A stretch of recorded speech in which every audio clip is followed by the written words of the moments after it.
আমার মনে আছে আমি বলেছি, হে আল্লাহ, আমি জানি না আপনি আছেন কিনা, কিন্তু আমি বলছি আমি আমার জীবনধারা পাল্টাবো না। আমার জীবন অনেক ভালো চলছে। আপনি যদি আমার পরিবর্তন চান তাহলে আমাকে দেখাতে হবে। আমার মাথা থেকে আমার মস্তিষ্ক বের হয়ে আসছে। আমার মাথার পেছন দিকটা পুরোপুরি খোলা আছে, মানে ব্যাপারটা অবিশ্বাস্য। তো অ্যাম্বুলেন্স আসলো, আমি সেখানে বসেছিলাম। আমি জ্ঞান হারাইনি, আমি রাস্তার ধারেই বসেছিলাম। আমার মাথার উপর একটা কম্বল ছিল, আর তারপর সে আমার মাথার কম্বলটা তুললো আর মাথার আঘাতটা দেখল, আর সাথে সাথে তার গলার স্বর বদলে গেল। I need an emergency airlift now.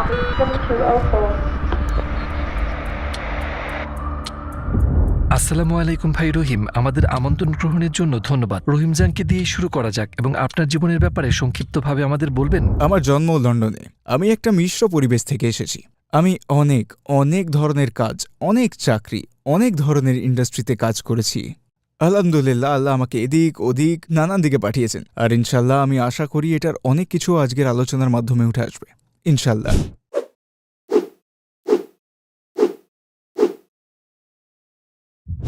আপনার জীবন তখন কেমন ছিল? এই দিনগুলোতে আমার মনে হয় না আমি কোনো কিছুতেই বিশ্বাস করতাম। তো আমি বলবো আমরা বেশ সংস্কার মুক্তভাবেই বড় হয়েছি, সত্যি। তো আমার বাবা উনি ইসলামে বিশ্বাস করতেন, কিন্তু উনি গতানুগতিক ইসলামে বিশ্বাস করতেন না। যেভাবে আমি এখন বুঝি ঠিক সেভাবেই আমি তখন বুঝতাম। আমার মা উনি প্রত্যক্ষভাবে ধর্মকে ঘৃণা করতেন। আসলে উনি একজন আইরিশ লোককে বিয়ে করেছিলেন, তারপর ডিভোর্স হয়ে যায়, আর তারা ক্যাথলিক ধারণায় ডিভোর্সের অনুমোদন দেয় না। তো তাকে ত্যায্য করা হয়েছিল, ক্যাথলিক বিশ্বাস অনুযায়ী বের করে দেওয়া হলো। আর তারপর যখন আমার বাবার সাথে সম্পর্ক শুরু হয়, লোকজন সেটা মেনে নেয় না। আর তারপর উনি ধার্মিক লোকদের দেখে ওদের ভণ্ড ভাবতেন, তাদেরকে সবসময় উপদেশ দিতে দেখতেন, চর্চা করতে না। তো আমরা এমন পরিবেশে বড় হয়ে উঠেছিলাম যেখানে ধর্ম বিশ্বাসের কোনো জায়গা ছিল না। তো আমাদেরকে শুধু ভালো চরিত্র অর্জনের শিক্ষা দেওয়া হয়েছিল, ভালো আচরণ, ভালো ব্যবহার, কিন্তু কোনো ধর্ম ছিল না। আর আমি এখন যখন ভাবি, এমনও সময় ছিল যখন আমি আল্লাহর অস্তিত্ব নিয়ে সন্দেহ করেছিলাম, বা আসলেই কোনো ধর্ম আছে কিনা। আমি একটু বিশ্বাস করতাম না যে কোনোভাবেই ধর্মচর্চা করতে হয়। তো আপনার তরুণ বয়সগুলোর ব্যাপারে আমাদের বলবেন। 18 বছর বয়স পর্যন্ত আমি সব এতে ফেল করছি। আমি আমার সব স্কুল পরীক্ষায় ফেল করছিলাম, আর আমি শুধুমাত্র মিউজিক বিজনেসে কাজ করতে চাইছিলাম, যেভাবেই হোক না কেন। আর আলহামদুলিল্লাহ একটা সুযোগও এলো। আমার বাবা একটা ব্যবসা করতেন, আর যাদের সাথে করতেন তাদের একজনের মিউজিক বিজনেসে অনেক কানেকশন ছিল।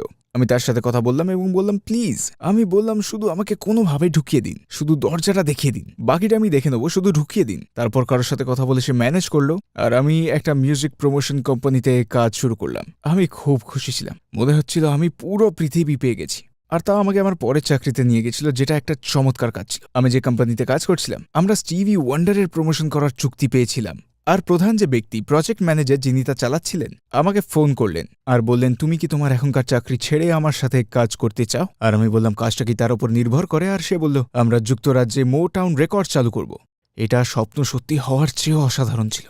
মোটাউন ইতিহাসের সবচেয়ে বড় রেকর্ড লেভেল। মোটাউন নামটা কোথাও থাকা, বিশেষ করে একটা বিজনেস কার্ডে মোটাউন রেকর্ডসের নামটা থাকা, আপনি কোথাও গেলে এই কার্ডটা দেখালে সম্ভাবনার দোয়ার খুলে যায়। আর আমি সেই মোটাউন রেকর্ডসের একটা নতুন ভার্সন যুক্তরাজ্যে চালু করতে যাচ্ছিলাম।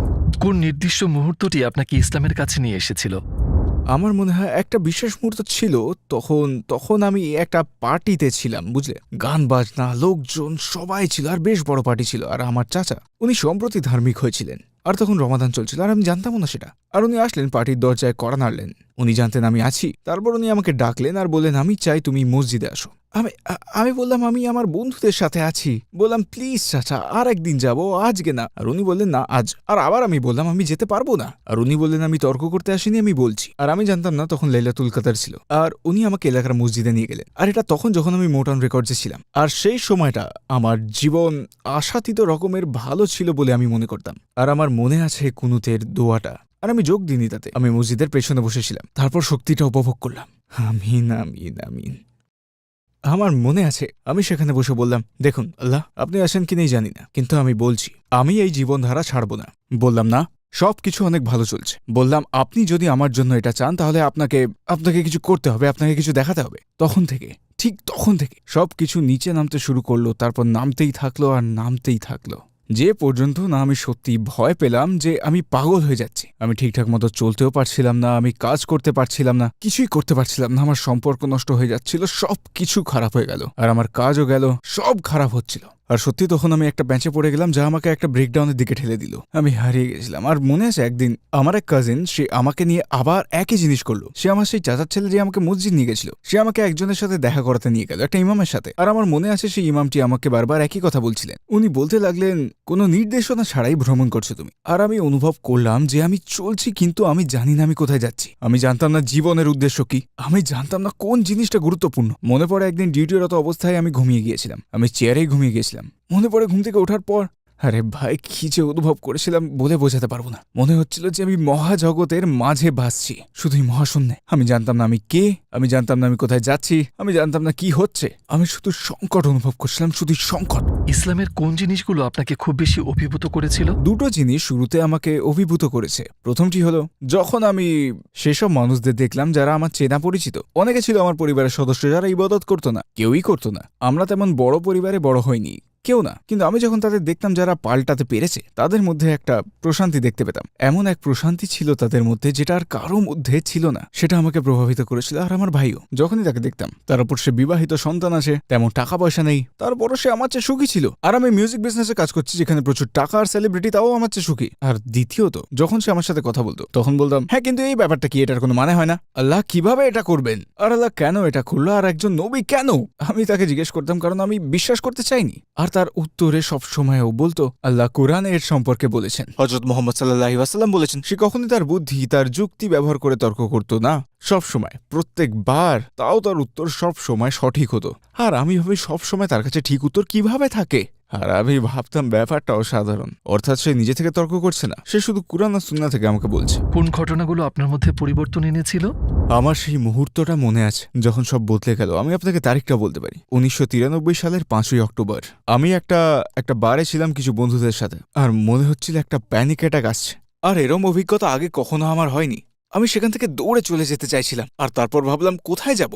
আমি যেখানেই যাব সেখানেই এমন লাগবে। মনে হচ্ছিল মাটি ফেটে যাচ্ছে আর আমাকে গিলে ফেলবে, এমনই মনে হচ্ছিল। পরে আমি বাড়ির দিকে ড্রাইভ করলাম। আমি জানি না কিভাবে ড্রাইভ করেছি। সেই প্রথমবার আমি দোয়া করলাম। আর আমি জানি না আমি কি বলেছি, আমি জানি না আমি কি করেছি, কিন্তু মজার ব্যাপারটা হচ্ছে এর দ্বারাই বোঝা যায় আমি জীবনের কোন জায়গায় ছিলাম। আমি বললাম, হে আল্লাহ, প্লিজ আল্লাহ, দয়া করে আমায় সাহায্য করুন। আর আমি একটা চুক্তি করলাম। বললাম, দেখুন, আপনি যদি এখন আমাকে বাঁচান, আপনি যদি আমাকে পাগল হওয়া থেকে বাঁচান, তাহলে আমি সব হারাম ছেড়ে দেবো 2 সপ্তাহের জন্য। আমি এটাই বলেছিলাম, কারণ এর চেয়ে বেশি কিছু ছেড়ে দেওয়া আমার কাছে সম্ভব মনে হচ্ছিল না। আর তারপর আমি বললাম, না না না না, এটা যথেষ্ট না। আমি বললাম, হে আল্লাহ, আপনি আমাকে বাঁচালে আমি সব হারাম ছেড়ে দেব 1 মাসের জন্য। তারপর আমি বললাম, না না না না, বেশি বড় হয়ে যাচ্ছে। অতঃপর বললাম 3 সপ্তাহ। ঠিক আছে ঠিক আছে, স্থির করলাম 3 সপ্তাহ। আমি বললাম, হে আল্লাহ, আমাকে এখন বাঁচালে আমি 3 সপ্তাহের জন্য সব হারাম ছেড়ে দেবো। আমি হারামের কোনো কিছুই ধরবো না। সেটা প্রথম দিন ছিল যে আমি হারাম ছেড়ে দেওয়া সিদ্ধান্ত নিলাম। আর অবশ্যই 3 সপ্তাহ পর আমার অবস্থা খারাপ ছিল, আমি তখনও ভালো হতে পারিনি। তো তারপর আমি বললাম, আমি বলতে শুরু করলাম, কারণ এই সময় আমি দোয়া করা শুরু করে দিয়েছি। আর আমি কোরআনও খুলেছি। আমার মনে আছে কোরআন যখন প্রথম খুললাম, আমার মনে আছে অবশ্যই এখনো পর্যন্ত আমার জীবনের সবচেয়ে গুরুত্বপূর্ণ আয়াতগুলোর একটি ছিল, ফাইন্না মাআল উসরি ইউসরান, ইন্না মাআল উসরি ইউসরা। অতঃপর যে কষ্টের মধ্যে দিয়ে আপনি যাচ্ছেন তা শেষ হয়ে যাবে, তা শেষ হয়ে যাবে। আর আমার মনে আছে আমি সেটাই ধরেছিলাম, আঁকড়ে ধরেছিলাম। আমার সবকিছু দিয়ে আমি ধরে রেখেছিলাম। ভেবেছিলাম হয়তো এই কষ্টের পরেই সব সহজ হয়ে যাবে। কোন বিষয়টি আপনাকে বিশ্বাস করিয়েছিল যে ইসলাম শতভাগ সত্য? আমি আপনাকে সত্যি কথাটাই বলবো। আমার মনে হয় যদি আপনি ভিন্ন ভিন্ন ধর্মতে ও আদর্শ নিয়ে বেড়ে ওঠেন, যেমনটা আমরা করেছিলাম, আর এখনো আমার ভাই সে একজন সংশয়বাদী, হয়তো নাস্তিক, আমার বোন বৌদ্ধ, আর আমার শ্বশুর হলো ইহুদি, আমার শাশুড়ি ছিলেন নাস্তিক। অর্থাৎ আমার পরিবারের অনেক কাছের লোকগুলো, আমার পরিবারের বেশিরভাগই ধার্মিক নন, আর আমার খুব কাছের বন্ধুরাও এমনই। কিন্তু আমার মতে বিশ্বাসের পথে যাত্রাটা অবারিত। এটা বারবার প্রমাণিত হবে এবং শয়তান সবসময় কানে সন্দেহ ঢোকাবে। তো আমি সত্যিটাই বলবো যে আমার যাত্রাটা সহজ ছিল না। এটা একেবারে সোজা সোজা, একদম সোজা ছিল না। আমার ইমান উঠেছে, নেমেছে, আবার উঠেছে, আবার নেমেছে, আর মাঝে মাঝে কিছু দুঃসময়ও এসছে।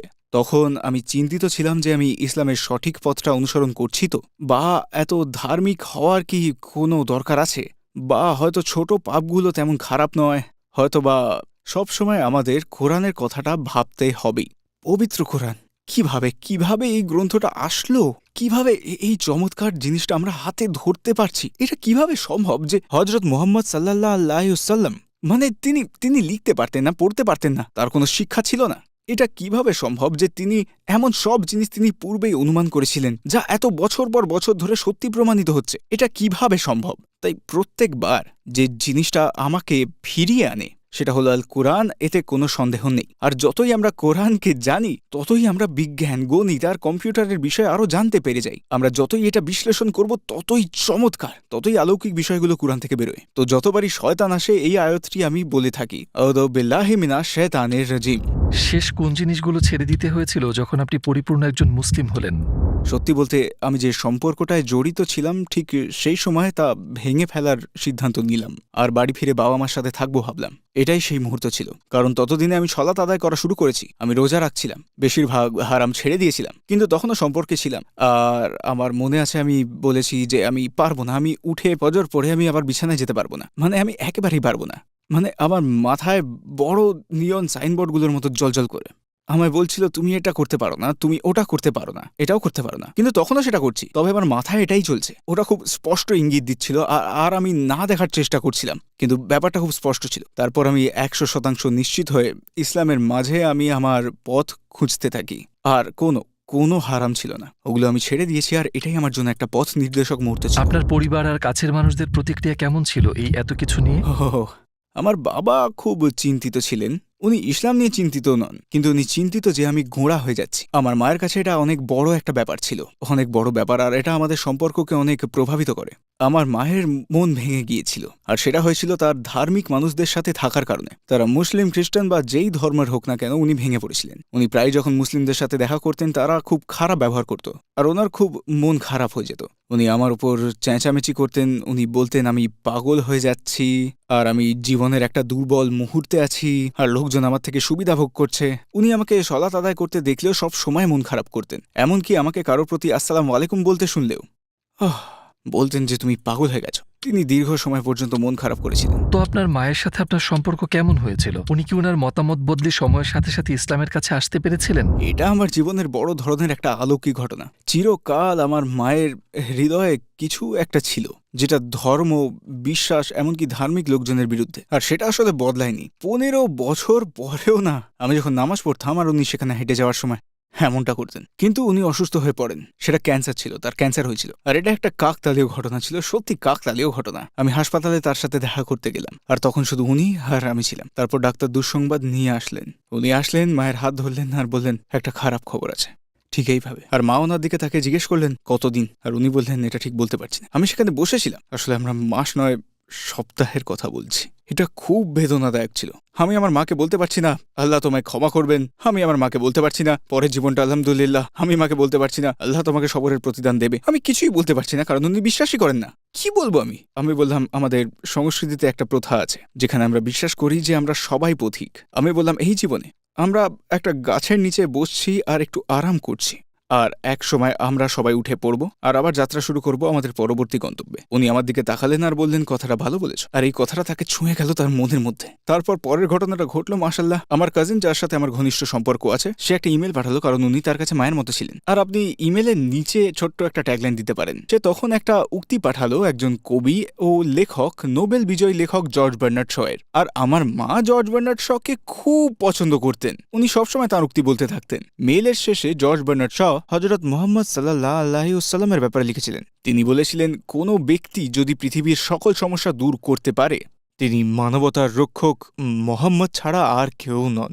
আর আমার কাজিন সেটা ইমেইলের শেষে জুড়ে দিয়েছিল। উনি বললেন এটা কি? উনি আমার কাছে এসে বললেন তুমি কি জানো জর্জ বার্নার্ড শ মুহাম্মদের ব্যাপারে এটা বলেছেন? আমি বললাম হ্যাঁ। এখন উনি লোকজন আর সবাইকে বলতে শুরু করলেন তুমি কি দেখেছো জর্জ বার্নার্ড শ মুহাম্মদের ব্যাপারে কি বলেছেন? তো ধীরে ধীরে ধীরে দরজাটা খুলে যাচ্ছিল, কিন্তু তাও আমি ভাবছিলাম উনি মুসলিম নন, উনি মুসলিম না। তারপর উনি আমার কাছে আসলেন আর বললেন তোমার সাথে একটা জরুরি কথা আছে।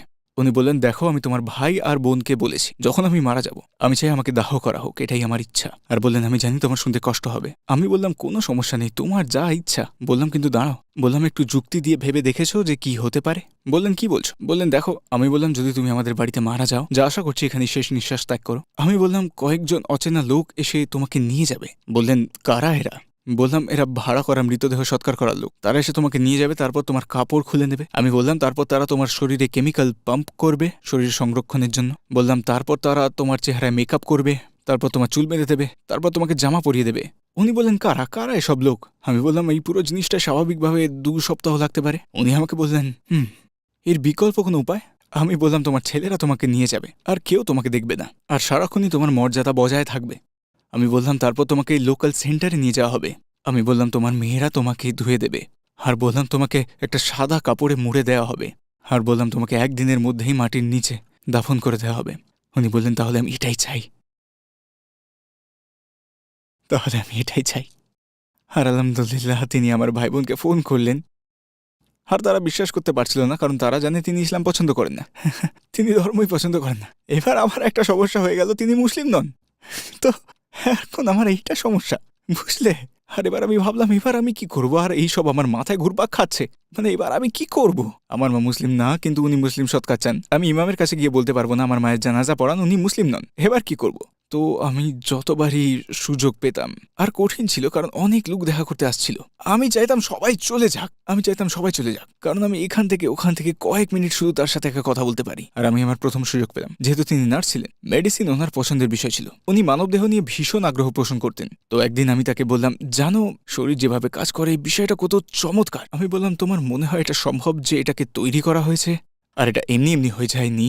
উনি বললেন হ্যাঁ মনে হয় তো। আমি বললাম ঠিক আছে, আমি ছেড়ে দিলাম। তারপরে ছেড়ে দিলাম, আমি আবার আসলাম পরের বার, আবার লোক আসে, দিন যায়, আমি জানি না তিনি 1 দিন বাঁচবেন নাকি 4 দিন না 5 দিন। প্রতিদিন আমি ভাবতে থাকি কখন একটা সুযোগ পাবো, আর একটা সুযোগ। বললাম এর আগে যখন আমরা কথা বললাম আমি সৃষ্টিকর্তা থাকার সম্ভাবনা দিয়েছি, তোমার মনে হয় এটা কি সম্ভব যে সৃষ্টিকর্তা আমাদের কাছে লোক পাঠিয়েছিলেন, ভালো ভালো ন্যায়পরায়ণ লোক, আমাদের পথ দেখানোর জন্য, যিশুর মতো, এব্রাহিমের মতো, মোজেসের মতো, মোহাম্মদের মতো, এর মতো মানুষ। মানে এইভাবেই বলেছিলাম। আমি ভয় পেয়েছিলাম যে তিনি হয়তো বলবেন না না। উনি বললেন হ্যাঁ হতে পারে।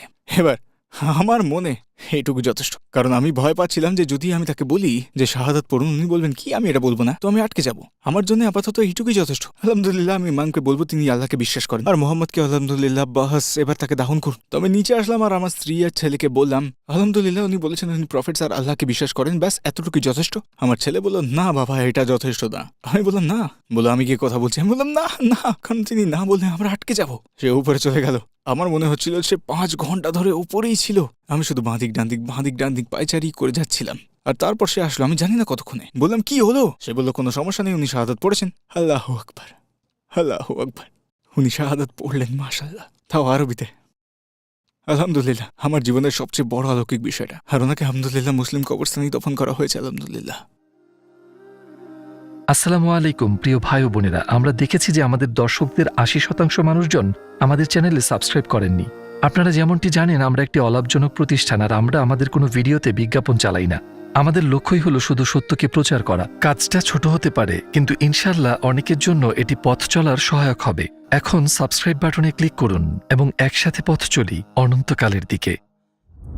আপনার সবচেয়ে বড় চ্যালেঞ্জটি কি ছিল, যেটা আপনি একজন প্র্যাকটিসিং মুসলিম হওয়ার পর মুখোমুখি হয়েছিলেন? আমার জন্য সবচেয়ে বড় সমস্যা ছিল আমি জানতাম আমি মিউজিক বিজনেসে ফিরে যেতে পারবো না। ওটা আমার স্বপ্ন ছিল, ওটাই আমার জীবন, ওটাই আমার পেশা ছিল। এটাই একমাত্র জিনিস যেটা আমি পারতাম, আর কিচ্ছু জানতাম না। আমি কোনো চাকরি ছিল না। আমি পিৎজা ডেলিভারি কিছু কাজ করেছি অবশ্য, আমি পিৎজা ডেলিভারি করতাম আর ট্যাক্সি চালাতাম, এইসবই করে বেড়াতাম। আমার একমাত্র বলার মতো কাজ এই মিউজিক বিজনেসই ছিল। আমি তখন বুঝে গিয়েছিলাম যে আমি সেখানে ফিরে যেতে পারবো না, কারণ আমার বেশিরভাগ কাজই নাইট ক্লাবে ছিল। আমি একভাবে ফিরে যেতে ভয়ও পাচ্ছিলাম, আমি ফিরে যাওয়ার ভয় পাচ্ছিলাম, কারণ আমি জানতাম আমার জন্য হয় এটা না হয় ওটা, আর আমি যদি সেখানে ফিরে যাই আমার ইসলাম শেষ, আমি জানতাম। আর এটা আমার জন্য সবচেয়ে কঠিন কাজ ছিল। আমায় আবার শুরু করতে হয়েছিল কোনো যোগ্যতা আর কোনো অভিজ্ঞতা ছাড়াই। আমাকে নতুন ক্যারিয়ার খুঁজতে হয়েছিল, একটা নতুন পথ, আর ওটা কঠিন ছিল। অনেক সময় পর্যন্ত সেটা কঠিন ছিল, আমি জানতাম না আমি কি করব। ইসলামের আগে আপনার জীবনের উদ্দেশ্য কি ছিল, আর ইসলামের পরে কি হলো? জীবনের উদ্দেশ্য ইসলামের আগে কোনো উদ্দেশ্য ছিল না। যেমনটা সেই ইমাম বলেছিলেন, কোনো গন্তব্য ছাড়া যাত্রা করছি। আপনি শুধু আছেন, আপনি অন্য প্রাণীর চেয়ে আলাদা নন। প্রাণীরা কি করে? একটা পশুর ক্ষুধা লাগছে, খাচ্ছে। একটা পশু বাথরুমে যেতে চাইছে, বাথরুমে যাচ্ছে। পশুরা ভয় পাচ্ছে, দৌড়ে পালাচ্ছে। তার রাগ পাচ্ছে, চিৎকার করছে। শুধু নাফসের প্রতি সাড়া দিচ্ছে সে, প্রবৃত্তির ডাকে সাড়া দিচ্ছে সে। এসব একটা পশু করে থাকে। আলহামদুলিল্লাহ এভাবে আল্লাহ তাদের সৃষ্টি করেছে, কোনো সমস্যা নেই। হেদায়েত ছাড়া আমরা এভাবেই চলে থাকি। আমরা শুধু যেই তাড়না আসছে তাতেই সাড়া দিচ্ছি। আমি আমার জীবনে শুধু এটাই করেছি, সুখকে তাড়া করছিলাম, আনন্দকে তাড়া করছিলাম, আমার পরিবেশের প্রতি সাড়া দিচ্ছিলাম, আশেপাশের কথায় সাড়া দিচ্ছিলাম। আলহামদুলিল্লাহ ইসলামের সাথে আপনার একটা চিরস্থায়ী দৃষ্টিভঙ্গি আছে, এটা আমি কিভাবে বাথরুমে যাব সে পদ্ধতিকেও প্রভাবিত করে। আমার একটা উদ্দেশ্য আছে। আমি কিভাবে টেবিলের সামনে চেয়ারে বসবো সেই পদ্ধতিতেও আমার একটা উদ্দেশ্য আছে। আমি কি ভদ্রভাবে বসছি, আমি কি কাউকে বিরক্ত করছি, আমি কি ডান হাত দিয়ে খাবো। আপনার একটা উদ্দেশ্য আছে, পথ আছে, আর একটা অর্থ আছে যেটা নাফসের থেকে আসছে না, এটা প্রতিবোধ থেকে আসছে, নির্দেশনা থেকে আসছে। এমন কোনো অসাধারণ অভিজ্ঞতা আছে যে আপনার মনে হয়েছে আপনার আল্লাহর সাথে একটা বিশেষ সম্পর্ক আছে, বিশেষ করে তার কাছে আশ্রয় পাচ্ছেন? হ্যাঁ, আলহামদুলিল্লাহ। আমি যা বেছে নিয়েছিলাম তার থেকে নয়, আল্লাহর সহায়তা থেকে আলহামদুলিল্লাহ আমি অনেক মুসলিম চ্যারিটিতে কাজ করার সৌভাগ্য অর্জন করেছি। আমি সবসময় সাদাকাহের নিয়ামত দেখতে পাই। আমি একটা চ্যারিটি ডিনারে ছিলাম, আর সেই ডিনার একটা বিশেষ কারণের জন্য অনুদান সংগ্রহ করছিল। পরে বলবো কারণটা কি ছিল। আমি ভেবেছিলাম নির্দিষ্ট পরিমাণে একটা টাকা দেবো, ওইভাবেই প্রস্তুতি নিয়ে এসেছিলাম। আমি জানতাম একটা চ্যারিটি ডিনার ছিল। দিয়ে আমার স্ত্রীকে বললাম যে দেখো, এটা বেশ অন্যরকম একটা ব্যাপার। চিন্তা করো, আমরা একজনকে বাঁচালাম আসলে এই জিনিসটা, আর আমরা কেবল একজনকে বাঁচাচ্ছি। আমি বললাম চলো আরো দিই। সে বললো ঠিক আছে আরো দিই। আর আমরা যতটুকু দেওয়ার নিহত করেছিলাম তার চেয়ে 6 গুণ বেশি দিয়েছিলাম। কিছুদিন পর আমি একটা ট্রিপের উদ্দেশ্যে রওনা দিচ্ছিলাম। আমরা কিছু ফিল্মিং করেছি আর কিছু চ্যারিটির কাজ করেছি এই নিউজিল্যান্ড আর অস্ট্রেলিয়াতে। নিউজিল্যান্ড থেকে আসার আগে আমাদের একদিন ফাঁকা ছিল, সেদিন আমরা ঘুরে বেরিয়েছি। আমরা চমৎকার কিছু গুহা দেখলাম, ওগুলো মাহরি গুহা ছিল। আমরা সেখান থেকে ফিরে আসছিলাম, আর তখন একটা অ্যাক্সিডেন্ট হলো। আমি গাড়ি থেকে ছিটকে বেরোলাম, দরজা খুলে গিয়েছিল আর আমি ছিটকে বের হয়ে গেলাম 100 কিলোমিটার প্রতি ঘন্টা গতিবেগে। আর প্রথম যে জিনিসটা মাটিতে লাগলো সেটা আমার মাথা। আমার মস্তিষ্ক আমার মাথা থেকে বেরিয়ে যাচ্ছিল। আমার মাথার পেছন দিকটা পুরো খুলে গিয়েছিল, একদম খোলা। মানে এটা অকল্পনীয়, কারণ আমি রাস্তা দিয়ে লাফিয়ে পড়েছিলাম। আর আমার মনে আছে যখন নার্স আর অ্যাম্বুলেন্স আসলো, আমি শুধু বসেছিলাম। আমি তখনও জ্ঞান হারাইনি, আমি রাস্তার ধারেই বসেছিলাম। আমার মাথার উপর একটা কম্বল ছিল, আর আমার মনে আছে সে প্রথমে আমার পিঠের টুকু সরালো, আর আমার পিঠের চামড়া পুরোই ছিলে গেছিল। অন্য নার্সের মতোই সে পরিবেশ হালকা করার চেষ্টা করছিল, বলল যে ও এটা তো লাগবে।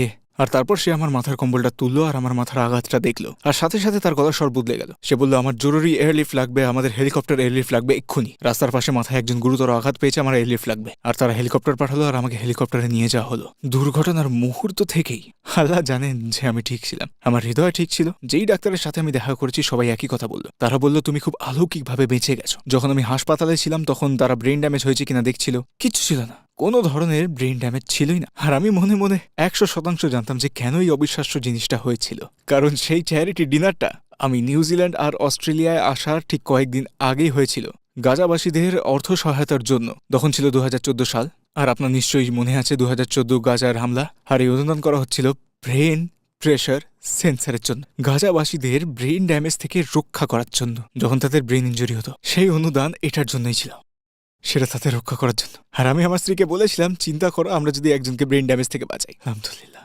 আমি জানতাম, আমি 100% জানতাম যে আমার অনুদান আমাকে বাঁচিয়েছে। আলহামদুলিল্লাহ, সেটা আমার সাদাকা ছিল। রাসূল সাল্লাল্লাহু আলাইহি ওয়াসাল্লামের কোন গুণটি আপনাকে সবচেয়ে প্রভাবিত করেছে? সত্যি বলতে দুটো জিনিস। তিনি যদি চাইতেন তিনি রাজার মতো থাকতে পারতেন, তাকে বাঁচতে দেওয়া হয়েছিল। উনি চাইলে দাউদ আলী সালাম আর সুলেমান আলী সালামের মতো রাজা হতে পারতেন, প্রাসাদে থাকতে পারতেন, আর পুরো দুনিয়ার সমস্ত সম্পদের মালিক হতে পারতেন। আর তিনি সেসবের পরেও হাবিবুল্লাহ হতে পারতেন। এটা তার ব্যক্তিগত বৈশিষ্ট্য ছিল যে তার দুনিয়ার প্রতি কোনো ভালোবাসা বা টান একটুও ছিল না। তার যা থাকতো তিনি দিয়ে দিতেন। আল্লাহর রাসূল আল্লাহর কাছে দোয়া করতেন দারিদ্র থাকার জন্য, মিসকিনদের সাথে থাকার জন্য। আর তিনি বলেছিলেন আমি এই জীবনে তাদের সাথে থাকবো আর পরের জীবনেও। সুবহানাল্লাহ, কি অনন্ত চরিত্র, এটার কোনো তুলনা হতে পারে? সুবহানাল্লাহ। আর তার দয়া, তার মানবতা, তার করুণা, এটা কিভাবে সম্ভব? যে ব্যক্তি আপনার উপর আবর্জনা ফেলছে আর আপনি তার স্বাস্থ্য নিয়ে চিন্তা করছেন। সে মহিলা আপনার উপর ময়লা ফেলছে আর আপনি তার ভালো মন্দ, তার স্বাস্থ্য নিয়ে চিন্তিত। এটা কোনো মানুষের হৃদয়ে থাকা কিভাবে সম্ভব? এতটা গভীর দয়া, এতটা সংবেদনা, এটা কিভাবে সম্ভব যে যখন আপনার প্রাণ প্রিয় আত্মীয় স্বজন, আপনার কাছের মানুষদের, আপনার প্রিয় বন্ধুদের অত্যাচার করা হচ্ছে, মেরে ফেলা হচ্ছে, এটা কিভাবে সম্ভব যে আপনার মনে কোনো জিঘাংসা নেই, যে আপনি সবাইকে ক্ষমা করে দিচ্ছেন? সুবহানাল্লাহ, এতটা দয়া, এতটা হৃদয়ের কোমলতা, সুবহানাল্লাহ। এখন কি ধরনের প্রজেক্টে কাজ করছেন? তো আমি এখন যেমনটা বলেছিলাম আল্লাহর রহমতে বেশ কয়েকটা চ্যারিটিতে কাজ করছি। এখন আমি একটা চ্যারিটির প্রতিনিধি হয়ে কাজ করছি যেটার নাম রিড ফাউন্ডেশন। তারা শিক্ষা নিয়ে বিশেষভাবে কাজ করে। তো তারা সিরিয়ান শরণার্থীদের নিয়ে কাজ করে। তাদের একটা প্রকল্প হলো স্কুল ইন আ বাস, কারণ ক্যাম্পগুলোতে কোনো স্কুল নেই। তো তারা একটা বাস বানিয়েছে যেটা আসলে একটা স্কুল, আর এই বাসটা ক্যাম্পে ক্যাম্পে ঘুরে বেড়ায়, মাশাআল্লাহ। আর সেখানকার শিশুদের পূর্ণাঙ্গ ক্লাসরুমের সুযোগ সুবিধা দেওয়া হয়। আলহামদুলিল্লাহ, আমি সেই প্রজেক্টে আছি। আমি ইসলাম চ্যানেলেও আছি, শীঘ্রই একটা পডকাস্ট শুরু করব। তো আলহামদুলিল্লাহ আমি খুব উদ্গ্রীব আছি, কারণ আমরা সেটা কেমন কি হবে এসব নিয়ে কাজ করছি। আর একটা সম্ভাবনা আছে একটা সিরা অডিও বুক রূপান্তর করাবো। তো যুক্তরাজ্যে একটা বই লেখা হয়েছে ইংরেজিতে, দ্য সিম্পল সিরা নামে। এটা একটা অধার্মিক মানুষ বা যারা চর্চা কম করে তাদের লেভেলের, বা যারা সিরার ব্যাপারে বেশি কিছু জানে না, তো তারা একটা অডিও বুক করছে, আর তারা আমাকে সেই বইটা ন্যারেট করার একজন হিসেবে নিতে চাইছেন। ইনশাল্লাহ আমি সেই প্রজেক্টের জন্য উৎসাহিত। আলহামদুলিল্লাহ। আপনার শেষ মন্তব্য হিসেবে কি বলতে চান? আলহামদুলিল্লাহ আমি আসলে একটা উপদেশ দিতে চাই সবার আগে, আর বিশেষ করে নিজেকে। বারবার মূল জিনিসগুলো অনুশীলন করুন। হযরত মুহাম্মদ সাল্লাল্লাহু আলাইহি ওয়াসাল্লামের জীবন থেকে আমাদের অনুপ্রেরণা নেওয়া উচিত। এসব দেখে যে তিনি কিভাবে কি করতেন, কিভাবে তিনি সন্তানদের দেখাশোনা করতেন, তার পরিবার, তার স্ত্রীদের প্রতি আচরণ কেমন ছিল তার, আমরা তার উদাহরণ থেকে অনেক কিছু শিখতে পারি। আর আমরা সেটা আপনি শিখবো না, আমাদের পড়াশোনা করতে হবে, শিখতে হবে, আপনাকে পড়তে হবে, আপনাকে শ্রম দিতে হবে আল্লাহর কাছে যাওয়ার জন্য, সাল্লাল্লাহু আলাইহি ওয়াসাল্লামের কাছে যাওয়ার জন্য। আর তখন আল্লাহ দৌড়ে আমাদের কাছে আসবেন। আর এটা সত্যি আমার জীবনের অভিজ্ঞতা থেকে বলছি, প্রত্যেকবার আপনি আল্লাহর উদ্দেশ্যে ছোট্ট একটা ধাপ নেবেন আর আল্লাহ আপনার কাছে দৌড়ে চলে আসবেন। আর দুর্যোগের সময়গুলো এগুলোই ব্লেসিং। আল্লাহ আপনাকে ছোট্ট করে ধাক্কা দিচ্ছেন আর বলছেন চলে এসো, চলে আসো। আর আমি সবচেয়ে বড় যে জিনিসটা দেখি তরুণদের মধ্যে, সেটা হলো শয়তানের ধোঁকা। কারণ আমার গার্লফ্রেন্ড আছে, বা আমি গাঁজা স্মোক করি, বা আমি মদ পান করি, বা আমি নাইট ক্লাবে যাই, বা আমি আমি তাহলে ইসলাম আমার জন্য নয়। আমি পারবো না, পূর্ণ বিশ্বাস থাকলে আমি এগুলো করতে পারবো না। এটা একটা মিথ্যে, কেউ ভুলের ঊর্ধ্বে নয়। সত্যি বলতে ইসলাম পাপীদের জন্যই, যারা হারিয়ে গেছে ইসলাম তাদের জন্য, যার কিছু নেই এটা তাদের জন্য, এটা এমন মানুষের জন্য যারা ভাবে তাদের আর কোনো আশা নেই, তাদের জন্য হচ্ছে ইসলাম। আল্লাহ সব সময় আছেন। তো আপনি যদি সব না করতে পারেন, কিছুই না করে থাকবেন না, অল্প কিছু করুন, যাই করুন দরজা খোলা রাখবেন। এক কদমও যদি নিতে হয় নেবেন, পদক্ষেপ নিতে থাকুন ইনশাআল্লাহ, আর আল্লাহ সব সহজ করে দেবেন।